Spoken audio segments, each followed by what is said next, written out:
بسم اللہ الرحمن الرحیم۔ السلام علیکم۔ جی ہاں فرینڈز، آپ نے تھمبنیل پہ بالکل صحیح دیکھا، بہت سے لوگ کینیڈا آ رہے ہیں without visa, without Covid vaccine, جو کہ اس وقت کینیڈا میں ایک بہت بڑا ایشو ہے۔ کینیڈین امیگریشن اور آفیشلز پہ ایک بہت بڑا کوسچن مارک ہے۔ کچھ لیٹسٹ رپورٹس اور نیوز آئیں جو کہ میں نے آپ کے ساتھ شیئر کرنا ضروری سمجھا۔ کینیڈا میں ہر مہینے 2000 سے زیادہ لوگ وداؤٹ ویزا آتے ہیں، جن کے پاس کینیڈا کا ویزا نہیں ہے، کوئی Canadian document, work permit, job offer کچھ بھی نہیں ہوتا۔ اور جیسا کہ کینیڈا میں ٹریول کرنے کے لیے آپ کو کووڈ کی ویکسین ضرورت ہوتی ہے، کووڈ ویکسینیشن کے بغیر آپ لوگ کینیڈا میں ٹریول نہیں کر سکتے، انٹرنیشنلی کیا ڈومیسٹک ٹریول بھی نہیں ممکن۔ یہ جو 2000 سے زیادہ لوگ ہر مہینے کینیڈا آ رہے ہیں، ان کے لیے کووڈ ویکسین بھی ضروری نہیں ہے، ویکسینیٹڈ لوگ بھی کینیڈا انٹر ہو رہے ہیں۔ تو یہ جو نیوز اپڈیٹ ہے یہ آج کی ویڈیو میں آپ کے ساتھ شیئر کروں گا، لیکن اس سے پہلے اگر ابھی تک آپ نے ہمارا چینل سبسکرائب نہیں کیا تو پلیز اس کو سبسکرائب کر لیجئے اور بیل آئیکن کا نوٹیفیکیشن بھی آن کر لیجئے تاکہ اس طرح کی انفارمیٹیو ویڈیوز ٹائملی آپ کو مل سکیں۔ بہت شکریہ۔ تو فرینڈز، یہ ایک نیوز اپڈیٹ ہے، آپ اپنی سکرین پہ دیکھ سکتے ہیں کہ کینیڈین پولیس آفیسرز کھڑے ہیں، امیگریشن آفیسر، اور یہ کوئی میل ہے جو اپنے بیگز لے کے کینیڈا انٹر ہو رہا ہے۔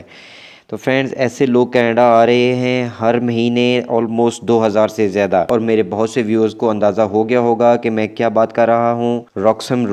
راکسم روڈ بہت فیمس ہے اس وقت مائیگرینٹس کے لیے، جو لوگ یو ایس سے کینیڈا انٹر ہو رہے ہیں۔ یہ کوئی ڈھکی چھپی بات نہیں رہی، سبھی لوگ امریکہ میں بھی اس چیز کو جانتے ہیں اور کینیڈا میں بھی جانتے ہیں۔ جب سے کووڈ سٹارٹ ہوا اور ٹریول بین شروع ہوا تھا، تب سے ہر طرح کے لوگوں کی انٹری بند تھی، تو راکسم روڈ سے ارریگولر انٹریز بھی سٹاپ کر دی گئی تھیں۔ لیکن 22 نومبر 2021 کو Canadian prime minister Justin Trudeau نے اناؤنس کیا تھا کہ ہم راکسم روڈ جیسے انٹری پوائنٹس کو اوپن کر رہے ہیں۔ تو یہ انٹری پوائنٹس کیا ہیں فرینڈز؟ پہلے اس کی آپ کو ایک تھوڑا سا اوور ویو دے دیتا ہوں۔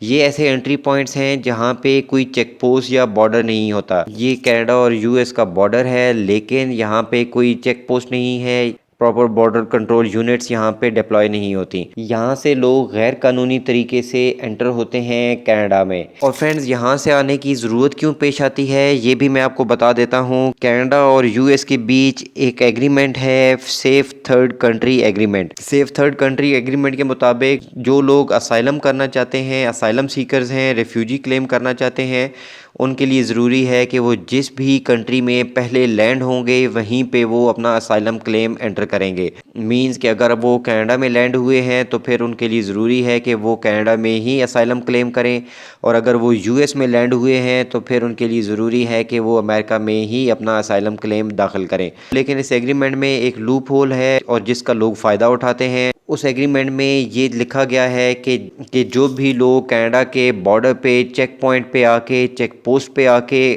کینیڈا میں اسائلم کرنے کی کوشش کریں گے، ان کو واپس یو ایس بھیج دیا جائے گا، کیونکہ وہ پہلے یو ایس میں لینڈ ہوئے ہیں۔ لیکن اس ایگریمنٹ میں یہ نہیں لکھا گیا کہ جو لوگ غیر قانونی طریقے سے کینیڈا میں انٹر ہو جائیں گے وہ لوگ بھی واپس کر دیے جائیں گے۔ تو لوگ اس چیز کا فائدہ اٹھاتے ہیں اور وہ غیر قانونی طریقے سے کینیڈا میں داخل ہو کے اسائلم کر دیتے ہیں، جس کی وجہ سے ان کو کینیڈا میں انٹری بھی ملتی ہے اور ڈاکومنٹس بھی مل جاتے ہیں۔ اب لوگ یہاں تک پہنچتے کیسے ہیں فرینڈز؟ اس کا بھی میپ آپ کے سامنے ہے۔ تو یہاں تک پہنچنے کے لیے نیو یارک سے بسز لیتے ہیں جو کہ البنی سے ہوتی ہوئی پلاٹسبرگ تک پہنچتی ہیں۔ پلاٹسبرگ بھی نیو یارک کا ہی ایک سٹی ہے۔ پلاٹسبرگ سے ان کو ٹیکسیز ملتی ہیں، آپ دیکھ سکتے ہیں کہ یہ پلاٹسبرگ ہے اور یہ کینیڈا یو ایس کا بارڈر ہے جس پہ ریڈ سرکل ہے راکسم روڈ کا۔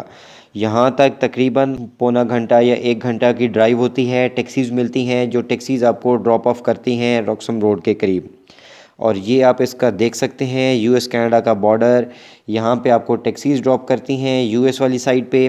کینیڈین سائڈ پہ کینیڈا کے R C M P, Royal Canadian Mounted Police کے آفیشلز، ان کے آفیسرز کھڑے ہوتے ہیں۔ لوگ یہاں سے پیدل کراس کر کے ان کے سامنے وہاں پہ انٹر ہو جاتے ہیں، لیکن وہ آفیسرز قانونی طور پہ ان کو واپس نہیں کر سکتے، ان کو ڈاکومنٹیشن کرنا ہوتی ہے۔ تو یہ ایگزیکٹ اسی جگہ کی پکچر ہے جو میں نے آپ کو دکھایا کہ لوگ یو ایس والی سائڈ سے انٹر ہو رہے ہیں کینیڈا میں۔ ان لوگوں کے پاس کوئی ویزا نہیں ہوتا کینیڈا کا، یہ ویکسینیٹڈ ہیں یا نہیں ہیں اس پہ بھی کوئی ریسٹرکشن نہیں ہے۔ جب سے Canadian prime minister Justin Trudeau نے اس کو ری اوپن کیا ہے، نومبر میں اس کو ری اوپن کیا گیا، تو دسمبر 2021 میں 2800 ارریگولر امیگرینٹس انٹر ہوئے اس رستے سے کینیڈا میں، اور اب تقریباً ہر مہینے 2000 سے زیادہ لوگ انٹر ہوتے ہیں اس راستے سے جو یو ایس اے کینیڈا آتے ہیں۔ یہ اسائلم اپلیکینٹس ہیں یا کہ یہ لوگ اسائلم کر دیتے ہیں جس میں ان کی ہیرنگز ہوتی ہیں، کیس چلتا ہے اور ان دا اینڈ ان کو ڈاکومنٹس مل ہی جاتے ہیں، کینیڈا کا پی آر مل ہی جاتا ہے۔ تو فرینڈز یہ ایک لیٹسٹ رپورٹ تھی جس پہ کینیڈین امیگریشن اب کام کر رہی ہے کہ سیف تھرڈ کنٹری ایگریمنٹ کو ریویو کیا جائے تاکہ اس میں اس طرح سے غیر قانونی لوگوں کا داخلے پہ بھی پابندی لگائی جا سکے، لیکن جب تک اس ایگریمنٹ میں چینجز نہیں ہوں گی تب تک لوگ امریکہ سے کینیڈا داخل ہوتے رہیں گے۔ تو فرینڈز اس کا لنک بھی میں ڈسکرپشن میں دے دوں گا، اگر آپ لوگ خود یہ رپورٹ پڑھنا چاہتے ہیں اور اس کی ڈیٹیلز دیکھنا چاہتے ہیں تو اس کا لنک آپ کو ڈسکرپشن میں مل جائے گا۔ اگر یہ نیوز اپڈیٹ آپ کو پسند آئی تو اس ویڈیو کو لائک ضرور کیجئے گا اور اپنے فرینڈز کے ساتھ شیئر بھی کیجئے گا۔ ویڈیو دیکھنے کا بہت شکریہ، تھینک یو، اللہ حافظ۔